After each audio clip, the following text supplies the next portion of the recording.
Welcome to Smith Titanium. Today one of our goals is to test our new sprint car titanium inboard rotor. This is a sneak preview of it.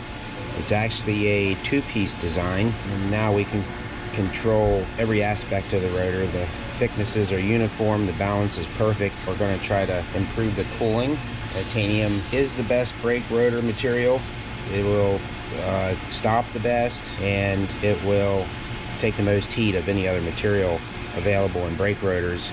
Maybe not more than the carbon rotors. I'm not sure on the carbon, but they're not legal in sprint car racing. We actually had the first one ever on sprint cars, and they outlawed it. That was back in the 90s. So the titanium heats up quick. It could be considered a drawback, but also it cools a lot faster than steel and stainless steel. So the drawbacks is quickly erased. We use a special rivet located in these outer holes here, and it's actually directly from Boeing. It's a titanium rivet. It takes a special machinery to actually smash it. It's not your everyday normal pop rivet. That wouldn't quite hold up. And it's also bolted with these 8 holes to help hold it together. And, we're gonna do some testing on this. We're trying to get ready for next season. That's our goal today. And this is the rotor actually bolted to our brake testing machine. We're gonna cycle this thing many times at very high temperatures. This is a machine that we built here at Smith Tie. It's probably one of a kind, and basically it's a comparator. This machine, this is our temperature sensing unit. It's a distance type where you can mount it anywhere you want and get an accurate reading on the brake temperature. This is set up like a sprint car. It can also be for testing midgets and micros. That's what we specialize in, is oval track brake systems. I think it's helped us tremendously. It's put us ahead of the competition, not only with the highest stopping power of any brake system ever produced for a sprint car, but also the balance from front to rear. And that's probably why it contributes to winning the last 4 or 5 Knoxville Nationals and hundreds of outlaw races all across the country. We've given the driver another dimension in braking. We've given him a tool. This is something I've been wanting to work on for years. And I'm finally retired and started on it. It didn't come easy. We learned real quick that a lot of the brake companies' theories were not working on the racetrack. Kind of like an engine that makes 2,000 horsepower might not ever win a sprint car race. So it's sort of the same. But as you can see here, we can simulate, this gauge will actually simulate the driver, the line pressure, or how much pressure the driver can push. And these gauges will read the actual pressure produced from this arm. The caliper's mounted here. It provides the pressure into this load cell. It's definitely a very nice tool for taking another company's brake system and comparing it to ours. Basically how we figured out what everybody has available and what we have and how we got ahead of them. So the machine is not a calibrated machine. You wouldn't be able to speak intelligently with a lot of the top brake companies because they obviously have very expensive equipment and ways to measure.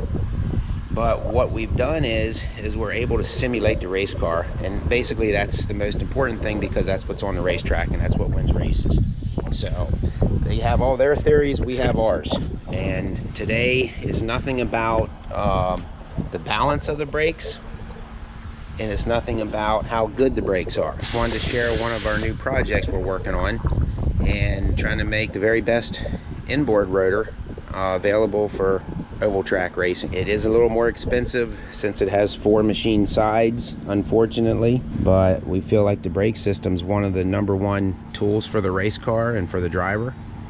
And a lot of money spent on engines and tires, and this is a very cheap tool that's ranks up there at the top of the list. I think our brake systems are about 3,000.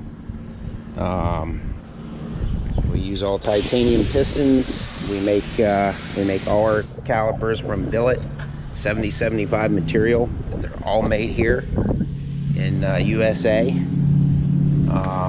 We not only manufacture the calipers, but we also are the only brake company that we're aware of and that we can Google search that actually makes every single piece on the brake caliper. We not only make the bodies, we make the titanium pistons, we make the titanium bolts, we make the titanium pad bolts. The only thing we don't make is the O-ring. So, and they're made here in the USA. So every single piece on that caliper is made right here. And our goal today, like I said, was just to, we're gonna see what kind of life we can get out of this, make sure these rivets are gonna hold together before we get this thing on the track. And it's a pretty unique piece. It's got a big wide venting, all CNC machined. The stopping power is going to be about the same as our 72 vented hole technology rotor, the one that's currently being used. And this is not to replace it, it's as an option. Like I said, it will be a little more expensive because of the machining. So we're going to see if there's any benefits to, if we could get this thing to cool better and have a second option on a rear titanium rotor. Of course, you know we have the lightest rotor ever, and that's very important too. These cars have to be able to stop, they have to be able to accelerate. So the lighter the rotating weight is a win-win, no matter what kind of race car it is. That's just a known fact. So that's what we're after, making the best quality, best performance, the best brake balance. And we strive to do that by, we put in a lot of hours and we spend a lot of money testing. And this isn't something that just went on a machine, was machined and sent out the door. Way more hard work than that. Like I said, we actually had to build a stand here just to be able to back up what we're saying and what we're feeling and what we're seeing. So we do have proof. We do have legitimate numbers, and we want to continue to stay one step ahead of our competitors, and this is the only way you can do it. I'm going to show you what kind of heat this thing will generate, and I'm going to try and make sure it withstands what it's supposed to. Try not to melt Natalie's camera, but we're going to back it off just a little bit from the rotor. Probably going to have this thing up around 1800 degrees testing it, which hopefully it never gets out hot on the racetrack, but you never know. Some guys really abuse their brakes. Here we go. We're going to break this new rotor in for a minute, let it cool down. Our rotors and pads really don't take any break in. We just like to, this machine's been all rebuilt and repainted and cleaned up here, and this is our first run, so we want to make sure everything feels right on it. It can do a lot of damage if something comes loose. I've done that already. So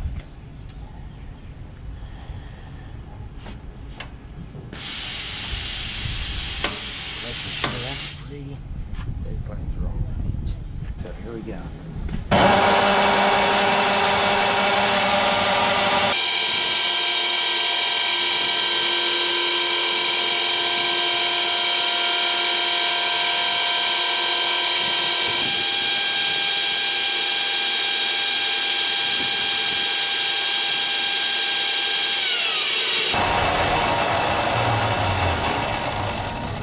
Okay, we got to 40, it took 49 seconds to get to 1,000 degrees. That's very good. Pretty much made a couple laps. So, and that's full brake. We're definitely gonna, I think we'll see an improvement on the temperature. We're gonna keep our eye on the rotor. We're gonna bring it up a lot hotter than that. That was 1,000 degrees just to get it broke in. Now it should be done sparking. These are very good pads. These are our number 7 pads. It's my favorite one for the inboard.